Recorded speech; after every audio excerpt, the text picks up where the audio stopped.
Fue una primera difícil prueba para el recién estrenado jefe de la policía, secretario de Seguridad de la Ciudad de México, Omar García Harfuch. Desde las 2:30 de la tarde, unos 300 policías federales bloquearon el circuito interior cerca del aeropuerto. Son los policías federales que no quieren integrarse a la Guardia Nacional. El bloqueo duró 5 horas y media. En todo momento estuvieron custodiados por policías capitalinos. Llegaron a ser 600 policías capitalinos que resguardaron la zona y esta vez estuvieron frente a frente con los federales que protestaban. Las afectaciones a los ciudadanos y personas que iban al aeropuerto fueron mucho menores que hace un mes, cuando los policías federales sorprendieron con aquel bloqueo del puente de los días patrios. Hace unos minutos, el abogado de los policías federales, Enrique Carpizo, informó que el lunes se reanudan las mesas de diálogo. Van a hablar sobre indemnización, seguridad, en fin, todo lo que están pidiendo estos policías federales. Todo ocurrió en paz, libró bien su primera prueba el recién nombrado, apenas hoy en la mañana nombrado jefe de la Policía de la Ciudad de México, Omar García Harfuch. Vamos a tener más sobre este nombramiento, pero bueno, mientras ocurría esto, afuera del aeropuerto, unas 4,000 personas se juntaron a este evento que convocaba la Secretaría de Cultura de la Ciudad de México, a este karaoke por José José. Doy por iniciado este homenaje a este gran señor que fue José José.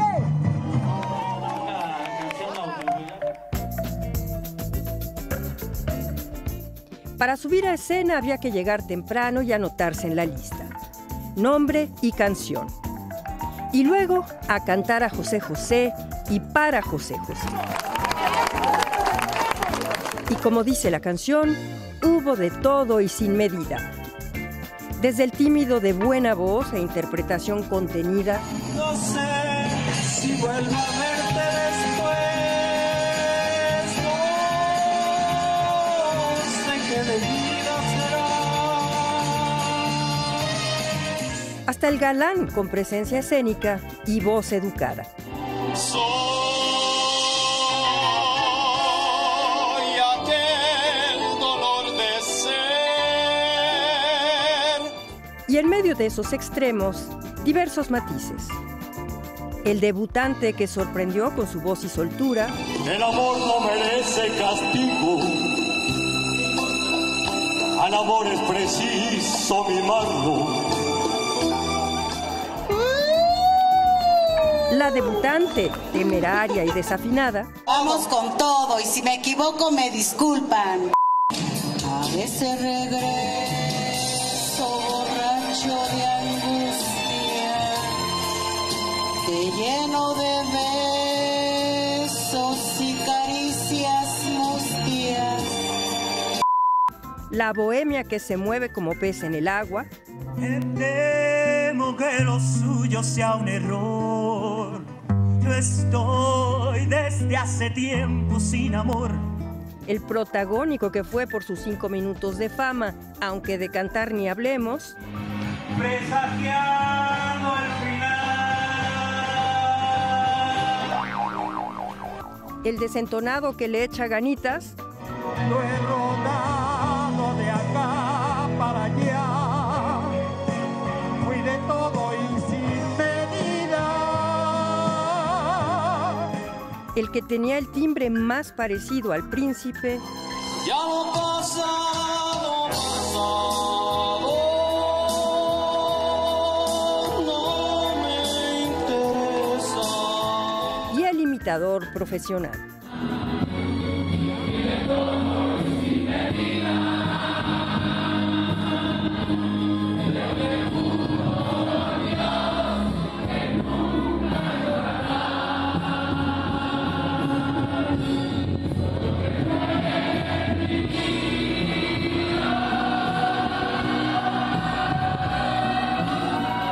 Entre los asistentes también de todo.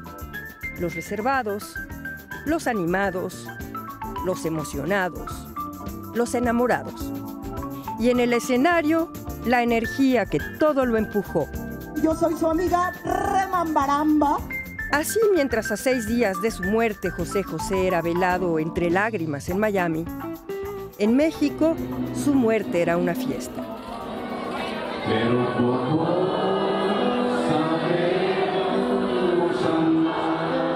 Ya habrá tiempo para llorar.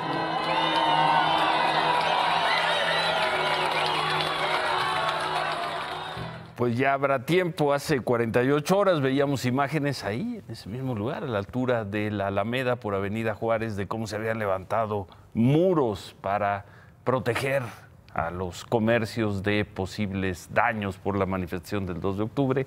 48 horas después, la fiesta, esa también es la Ciudad de México. Vamos a tener mucho más sobre la ciudad y su nuevo jefe de policía. Pero antes, hoy, hablando José José, hoy comenzaron las exequias de José José en Miami.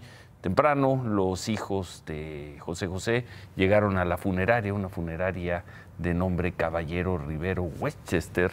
Solo pudieron entrar a la funeraria los familiares, los amigos, conocidos que estaban en una lista. Llegaron también algunos fans, pero bueno, tuvieron que esperar. A las 4 de la tarde, los 3 hijos declararon a los medios. Rápidamente, familia, sí hay un cuerpo, sí lo vimos, para que esto no se preste a otro tipo de especulaciones. Sí está aquí está, lo dejaron hermoso, elegante, bello, digno. Hubo mariachi, lloramos, vibramos, de verdad fue un velorio muy, pero muy bonito, fue un momento muy bello. De verdad, muchísimas gracias, bendiciones, seguimos en contacto. Bueno, no todo es celebración, no todo es buen humor, cantos en el país. Una serie de hechos violentos tiene hasta el momento un registro de 6 personas muertas. Esto otra vez en Guanajuato, en Apaseo El Alto. Anoche se reportaron 3 personas muertas en una casa muy cerca de la carretera panamericana, la que va de Apaseo a Querétaro. Todos habían muerto por bala. Cerca de la casa se encontraron otros 3 cuerpos que también presentaban disparos. Ninguna de las víctimas ha sido identificada. Cuando elementos del ejército llegaron al lugar, fueron atacados sobre la carretera a Paseo Jerécuaro. El ejército no ha confirmado los hechos. Se habló en medios locales de que hubo un enfrentamiento con personas abatidas, pero la Fiscalía de Guanajuato dijo que no puede confirmar que haya habido muertos. Queda otro asunto ahí pendiente, al cual seguramente vamos a darle seguimiento en los próximos días. ¿Qué fue lo que finalmente ocurrió en Guanajuato? Esta es la información con la que contamos hasta el momento. Recordábamos anoche la sección que hemos denominado Humilla a un policía por una golpiza que se dio en la alcaldía Miguel Hidalgo. Hoy policías municipales de Tecámac, en el Estado de México, fueron agredidos por comerciantes ambulantes. Durante un operativo los querían retirar de las banquetas cercanas al ayuntamiento. Los comerciantes se opusieron al retiro. 15 funcionarios y policías salieron lastimados, lesionados. El más grave fue un policía a quien le tiraron, según se dijo, amoníaco en un ojo. Al final, los comerciantes fueron retirados del lugar. Nada más. Se supo es amoníaco contra el policía. Humilla, agrede al policía, total, no pasa nada. Ahí en el Estado de México, unos 60 estudiantes de la Normal Rural Lázaro Cárdenas de San José Tenería, en Tenancingo, tomaron eso hacia el mediodía, la caseta en la carretera Toluca-Tlacomulco. Estuvieron 5 horas, liberaron el peaje. Son los normalistas que anoche vimos que se llevaron, se robaron, tomaron prestados, secuestraron autobuses de 2 líneas camioneras. ¿Qué piden estos normalistas? Bueno, ahí van sus demandas. Quieren una audiencia con el secretario de Gobierno del Estado de México, Sergio Zuna. Piden respeto a la organización interna de la Normal. Piden que no los hostiguen, sobre todo lo que ellos llaman la prensa amarillista. Además, exigen que no se cierren ni transformen las normales rurales y que no se use la fuerza pública contra los normalistas. Ayer estas personas se llevaron 46 camiones para ir a protestar a Toluca. La empresa presentó una denuncia ante la Fiscalía contra los estudiantes por los delitos de robo de vehículo con violencia, privación ilegal de la libertad y lo que resulte. El delegado estatal de la Cámara Nacional del Autotransporte, Odilon López, informó a Imagen Noticias que son ya 60 los autobuses pues, que han tomado prestados estos jóvenes normalistas, 60. Y además, no solo se llevan los camiones, se llevan a los choferes. Un operador que hoy por la mañana, 4 de octubre, se escapó del plantel y acudió a pedir auxilio y que lo protegieran en la zona militar que está muy cercano. Lamentablemente los militares no lo protegieron, no le abrieron la puerta y llegaron los delincuentes normalistas, golpearon al operador y no sabemos en qué condiciones esté adentro del plantel.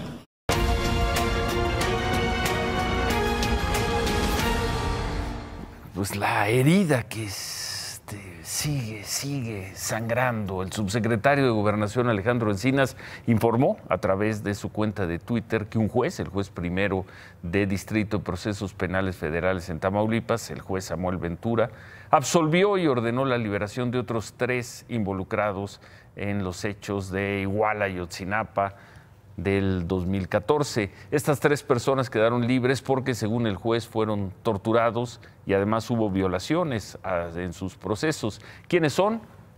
Son Ociel Benítez, presunto integrante de la banda delictiva de los Tilos o los Peques, él quedó libre ayer.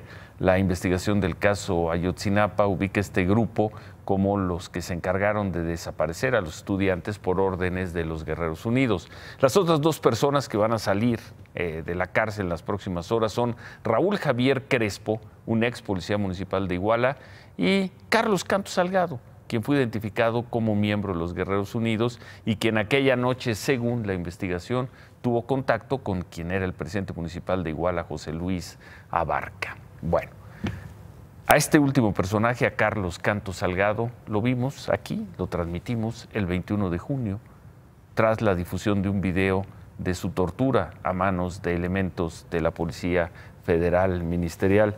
Si hubo tortura, ¿cuál fue la responsabilidad de este hombre? Pues la que haya sido, no importa mayormente, porque en unas horas va a estar libre.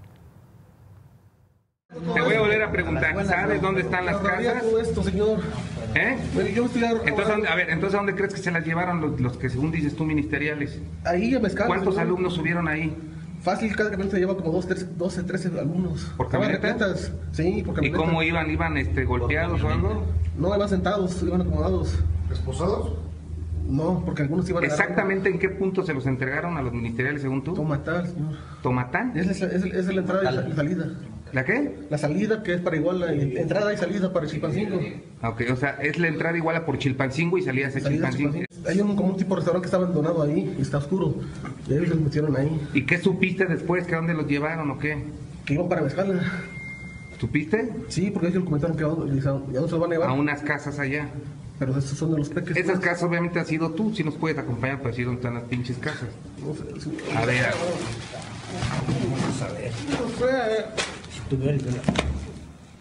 Ninguna duda de que lo torturaron y tampoco no hay ya mayor duda de que esta persona, más allá de lo que haya hecho, más allá de las personas a las que pudo haber desaparecido, matado o quemado a los jóvenes de Ayotzinapa, va a quedar en libertad. De las 142 personas detenidas por el caso Ayotzinapa, solo quedan 64 en la cárcel. 64 personas cuyos casos están revisando y pues es probable o no hay que descartar que algunos de ellos y quizá varios de ellos también queden libres.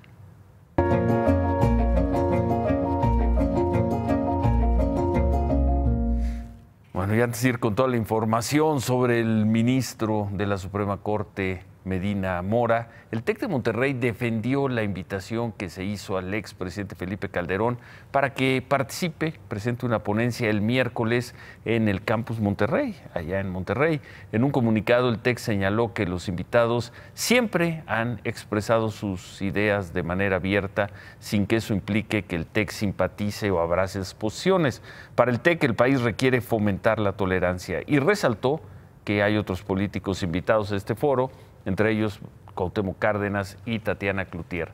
La invitación, ¿y por qué esto? Porque la invitación no le gustó a todos, porque fue ahí en el TEC de Monterrey, donde en marzo del 2010, 2 estudiantes, Jorge Mercado y Javier Arredondo, fueron asesinados por soldados del ejército mexicano. En una primera versión de aquellos hechos se dijo que los jóvenes eran sicarios.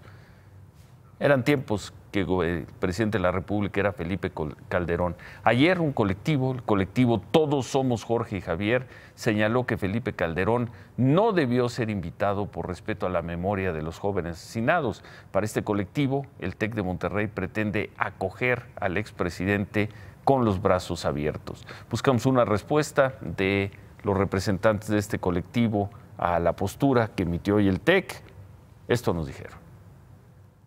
De parte del colectivo Todos Somos Jorge y Javier, nos parece un despropósito la invitación del expresidente Felipe Calderón al TEC de Monterrey la próxima semana.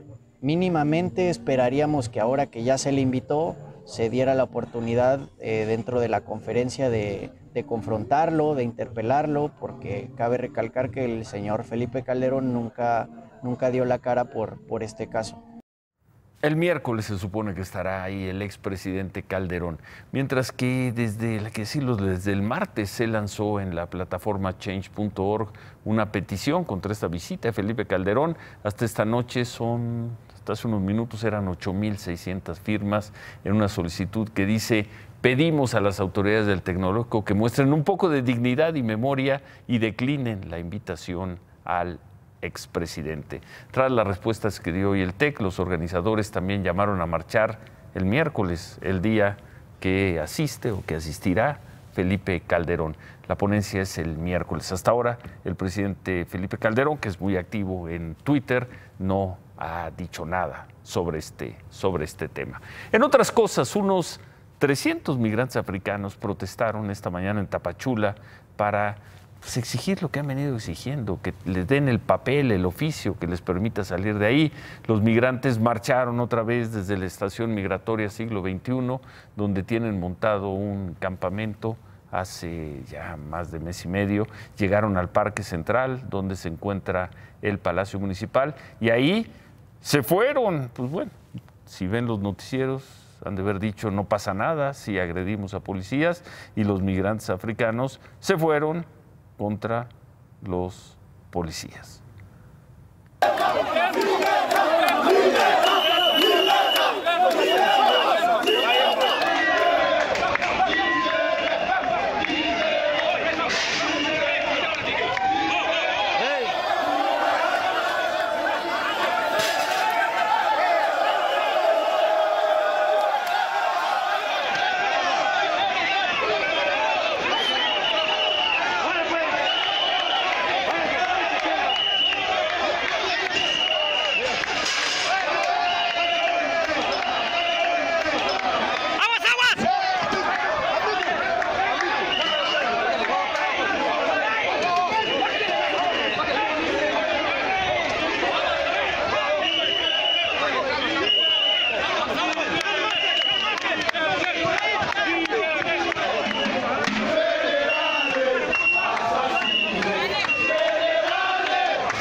La carta del ministro Eduardo Medina Mora, la carta que presentamos aquí anoche dirigida al presidente de la República, su carta de renuncia, dejó abiertas varias preguntas sobre el motivo, sobre el qué es lo que lo hacía renunciar a la Suprema Corte. Temprano, el presidente López Obrador despejó la que quizá era la duda más grande. Yo considero de que el ministro quiere atender denuncias presentadas que están en manos de la Fiscalía General. Recuerdo que hubo una investigación sobre depósitos de dinero en el extranjero. Cada vez que me presentan información sobre movimientos de dinero que puedan resultar sospechosos, he dado instrucciones tanto a Inteligencia Financiera, Santiago Nieto, y a todos los servidores públicos que, conociendo de estos hechos, de inmediato se turnen a la Fiscalía. Pues eso dijo el presidente temprano, que él consideraba que era por la decisión, la había tomado Eduardo Medina Mora, por que había una investigación en su contra. Ahí dejó las cosas el presidente, pero al mediodía el titular de la Unidad de Inteligencia Financiera, Santiago Nieto, fue más allá. Confirmó que la Secretaría de Hacienda presentó una denuncia en contra de Medina Mora. Confirmó que cuando menos estaban investigando al ministro Medina Mora. Efectivamente hay una denuncia que presentó la UIF en su contra por el lavado de dinero presunto, pero pues, es una decisión personal del señor Medina Mora de renunciar. Ahora, ¿qué no me gusta de Medina Mora? Pues evidentemente no me gusta su jurisprudencia, que cercenó una buena parte de las atribuciones de la Unidad de Inteligencia Financiera y mucho menos el porqué de esa jurisprudencia, que tenía que ver con proteger a grupos o a personas relacionadas con el gobierno anterior. Lavado de dinero, entonces, dice Santiago Nieto. Aunque el ministro Medina Mora se presentó hoy a sus oficinas en la Suprema Corte, pues rechazó hacer cualquier declaración. Van a dar las 11 de la noche, ya pasaron más de 24 horas desde que se conoció su renuncia y no ha dado una sola razón, no ha expuesto una sola razón de por qué deja la Corte. El ministro presidente de la Suprema Corte, Arturo Saldívar, compartió en su cuenta de Twitter 2 comentarios sobre lo que debe ser el papel de la Suprema Corte. Escribió: la Corte no es ni puede ser un partido de oposición. No es ese su papel ni su función en una democracia constitucional. En un segundo tuit, el ministro presidente Saldívar opinó que la Corte defiende los derechos humanos, es un poder independiente y así lo demuestran sus sentencias y sus debates. Dijo: lo demás no es sino retórica, casi siempre interesada.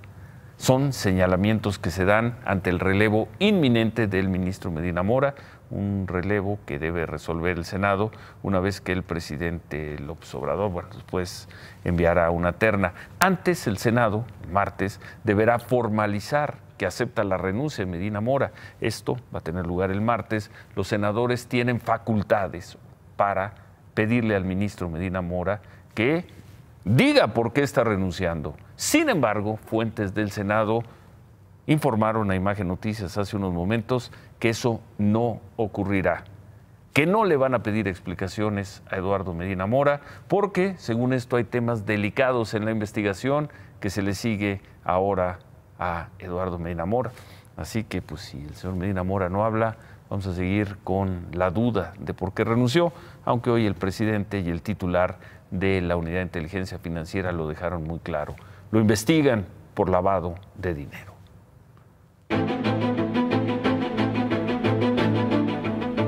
No voy a aferrarme ni voy a dar explicaciones para ver por qué no hay resultados. Si no hay resultados en un año me voy.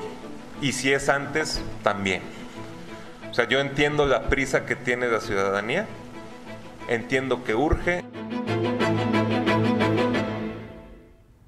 Si no hay resultados, me voy. Eso lo dijo hace 3 meses y medio, hace 4 meses, Jesús Horta. Y bueno, pues no tuvo que esperarse al año. El gobierno de la Ciudad de México confirmó lo que era una versión extendida desde ayer en la tarde. Confirmó que Jesús Horta renuncia a la Secretaría de Seguridad Ciudadana, argumentando motivos personales. La jefa de gobierno, Claudia Sheinbaum, nombró en ese cargo a Omar García Harfuch, quien era el jefe de la Policía de Investigación de la Procuraduría de Justicia de la ciudad. Ahora en ese cargo, en lugar del señor García Harfuch, en la Procuraduría, se queda provisionalmente Francisco Almazán. Claudia Sheinbaum justificó así el nombramiento de Omar García Harfuch. La estrategia fundamental va a continuar. La decisión de que el licenciado Omar García Harfuch se quede al frente, pues tiene que ver también con que él ha venido participando en los gabinetes de seguridad desde que se incorporó a la Policía de Investigación, sabe cómo hemos venido trabajando, la necesidad muy importante de análisis, de revisión, de inteligencia para poder garantizar la seguridad de la ciudadanía. Omar García Harfuch estaba también al frente de la coordinación de inteligencia, el gabinete de seguridad de Claudia Sheinbaum. Tuvo una trayectoria destacada y premiada en la Policía Federal. Ahí comenzó su carrera hace 11 años, cuando la dirigía Genaro García Luna. Estuvo también a cargo de la Policía Federal en Guerrero, al frente de la División de Gendarmería y de la División de Investigación. Fue condecorado en 2 ocasiones. Luego estuvo en la PGR y ahí se hizo cargo ni más ni menos que de la Agencia de Investigación Criminal. Se le atribuye haber coordinado detenciones como la de Dámaso López, el licenciado, en 2017, y de los principales líderes de la Unión Tepito y de la llamada Unión Anti-Tepito, esos 2 detenciones este año. Los especialistas en estos temas de seguridad pues saludaron muy bien este nombramiento, y además expolicías como Manelich Castilla, quien fue comisionado de la Policía Federal en el gobierno pasado, dice que García Harfuch es la mejor carta en la mesa, y dijo: ganar la partida exige además el máximo apoyo en su tarea, no solamente del gobierno, sino de los ciudadanos. Su talento y capacidad están más que probados. Francisco Rivas, director del Observatorio Ciudadano, también escribió: la llegada de García Harfuch es una buena señal de que las cosas pueden mejorar en seguridad por su trayectoria. Es una persona muy preparada que conoce temas de inteligencia y antisecuestro. Otro de los especialistas más críticos y más reconocidos, Alejandro Ope, dijo que esta designación es una buena noticia porque Omar es un magnífico policía. Bueno, ya hay un nuevo jefe de policía. Vamos a regresar a este tema al final del programa.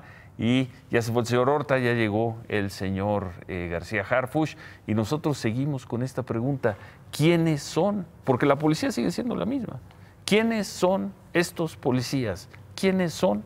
Los vimos el miércoles vestidos de civil, deteniendo así ciudadanos, deteniendo a una muchacha que estaba haciendo una transmisión, golpeando en el piso a una persona que seguramente se manifestaba o había lanzado algún objeto. ¿Quiénes son? No recibimos una respuesta clara de la gente del señor Horta. Le hacemos la pregunta también al equipo del flamante jefe de la Policía Capitalina, Omar García Harfuch. Donde también hubo cambios fue en Jalisco. El general Daniel Velasco dejó de ser el secretario de Seguridad Pública. No se revelaron los motivos de su separación. El gobernador Enrique Alfaro informó que como encargado, por lo pronto, de la seguridad del despacho, va a quedar Juan Bosco Agustín Pacheco, quien estuvo a cargo de la Policía Municipal de Guadalajara cuando Alfaro era presidente. En otras cosas, el presidente López Obrador está en Puebla. Ahí ofreció su conferencia y una de las reporteras le preguntó cuándo se tendrán resultados de la investigación del accidente en el que murieron la gobernadora Marta Erika Alonso y su esposo, el ex gobernador Rafael Moreno Valle. Esto respondió: se están haciendo los análisis en empresas, compañías especializadas en este tema, en esta materia, en el extranjero. La Secretaría de Comunicaciones y Transportes, el ingeniero Jiménez Espriu, ha estado informando sobre los dictámenes. Vamos para 10 meses y se están haciendo los análisis. ¿Qué más tenemos, Cristal?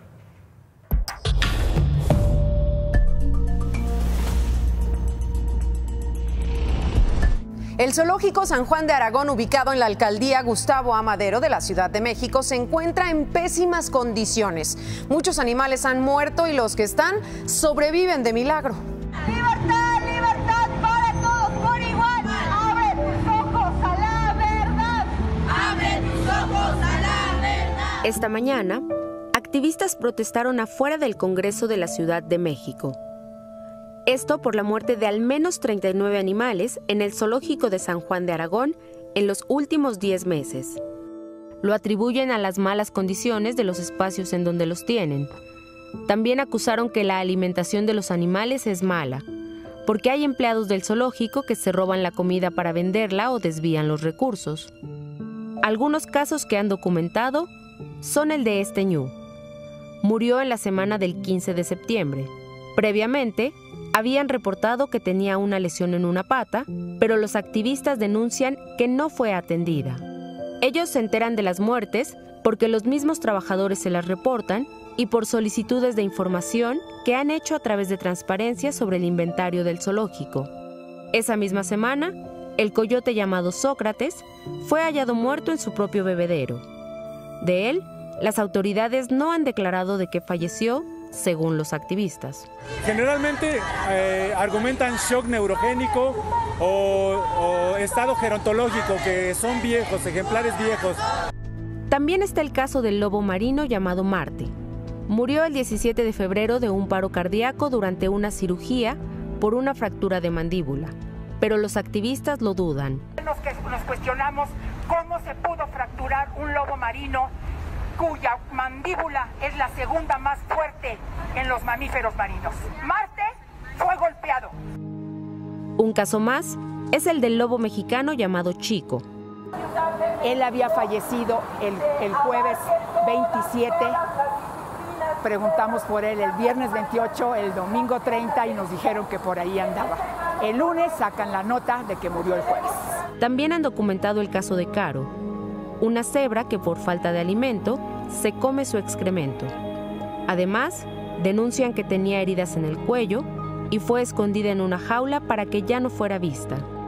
O el caso de la elefante Eli, que según las denuncias, pasa horas sin recibir alimentos. No esperamos que el animal se cure de un día para otro, eso es un hecho, pero sí la atención, y no se ha visto. Gran parte de los animales que hemos denunciado han muerto. Los activistas exigen que los zoológicos pasen a ser santuarios y centros de recuperación de especies para su liberación. Además, que haya auditorías internas y externas para que se detecten los malos manejos y que las necropsias se realicen con personal externo.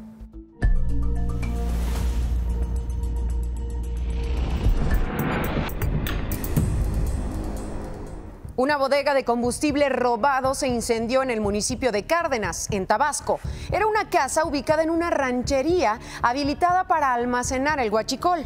Bomberos controlaron el fuego y encontraron los restos de 20 contenedores de gasolina con capacidad de 1,000 litros. 5 personas resultaron lesionadas. Si fuera un poquitito menos buena onda yo, grabaría la sección un día para que saliera al otro, porque son las noticias del día siguiente.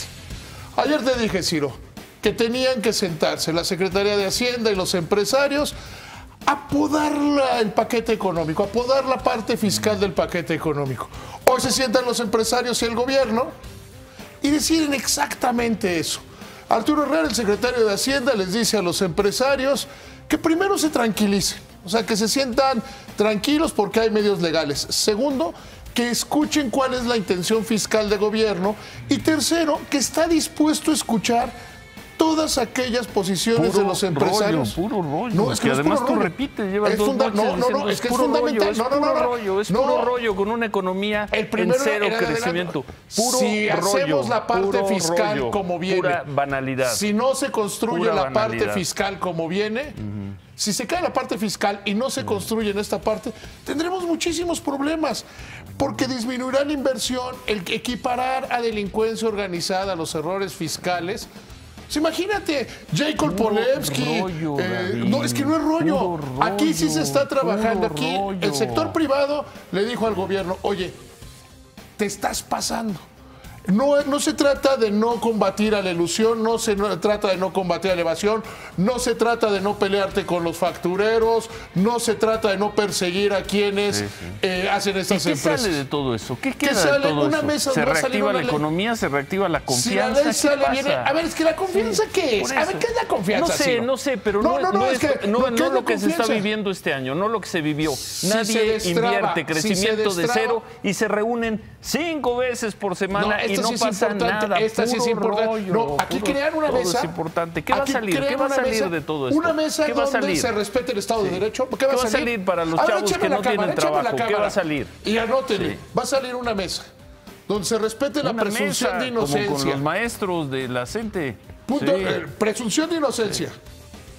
Que se limen las asperezas en cuanto a extinción de dominio, congelamiento de cuentas y que se persigue efectivamente a los que se debe perseguir, no a todos los demás. Anótalo, Ciro, y vas a decir, ¡qué grande eres, David! No, para nada, al revés, vamos a ir, en fin, puro rollo. No, es puro que no rollo, es puro rollo, pero lo veremos. No es puro rollo. Lo veremos no es con puro el rollo. tiempo. Bueno, lo veremos. Finalmente aquí todo se puede medir. ¿Por qué no nos vamos ya? Vámonos ya. Adiós, que les vaya bien a todos. 11 años atrás la Ciudad de México vivía una de sus recurrentes crisis de inseguridad, violencia, desánimo. El entonces jefe de gobierno, Marcelo Ebrard, trajo a Manuel Mondragón para que se hiciera cargo de la policía. En un año, la cara, la vida, el ánimo de la ciudad eran distintos. La capital se sentía razonablemente tranquila. La llegada de un policía experimentado, profesional, talentoso como Omar García Harfuch, su llegada hoy a la Secretaría de Seguridad Pública, evoca de alguna manera aquel momento de entre 2009 y 2012-2013. García Harfuch, cierto, trabajó con los gobiernos anteriores y además en su árbol genealógico hay ramas gruesas de personajes aborrecidos por los lopezobradoristas. Pero parece una buena carta para darle vuelta a la crisis de inseguridad, violencia y desánimo de la ciudad. Si lo consigue, la jefa de gobierno, Claudia Sheinbaum, y el presidente López Obrador no tendrán cómo agradecérselo. ¿Qué más pueden anhelar que convertir a la Ciudad de México en el ejemplo de cómo la Cuarta Transformación comienza a tener éxito en seguridad, tranquilidad, orden, paz? ¿Qué más pueden anhelar? Imagen Noticias con Ciro Gómez Leiva, lunes a viernes 10:30 p.m. Participa en Imagen Televisión.